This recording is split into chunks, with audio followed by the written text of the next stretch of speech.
প্রতি সপ্তাহে আমি রায়াতকে কোনো না কোনো মাফিন বানিয়ে দিই। এই উইকে বানিয়েছিলাম অ্যাপল মাফিন, যেটা কিনা রায়াতের খুবই খুবই পছন্দ, খুবই ইজি এটা বানানো। এখানে আমি একটা অ্যাপল কাট করে নিয়েছি, দেন আমি এখানে একটুখানি ওটস অ্যাড করছি, একটুখানি মিল্ক অ্যাড করে দিচ্ছি। আমি মাপ করে কোনো কিছু অ্যাড করি না, চোখের আন্দাজে করতে পারি, বানাতে বানাতে অভ্যাস হয়ে গিয়েছে। দেন এটা ভালোভাবে ব্লেন্ড করার পরে এখানে একটুখানি বেকিং পাউডার অ্যাড করে দিয়েছি।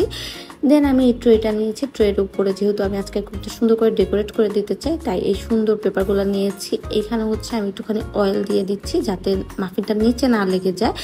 দেন আমি এই ওই পেস্টটা এখানে দিয়ে দিয়েছি। দেন উপরে একটুখানি আমি অ্যাপল কাট করে রেখেছিলাম সেটা দিয়েছি। আপনি চাইলে এখানে যে কোনো ফ্রুটস অ্যাড করতে পারেন, যেহেতু আমি অ্যাপল মাফিনটাই বানাচ্ছি তাই আমি অ্যাপলটাই অ্যাড করেছি। আপনি চাইলে কিন্তু এটা চুলাতেও করতে পারেন, বাট আমি চুলাতে না করে ওভেনে করেছি। প্রিহিট করে নিতে হবে, দেন হচ্ছে 5 to 6 মিনিটস লাগবে এটা তৈরি হয়ে যেতে। এটা এত পছন্দ ওর।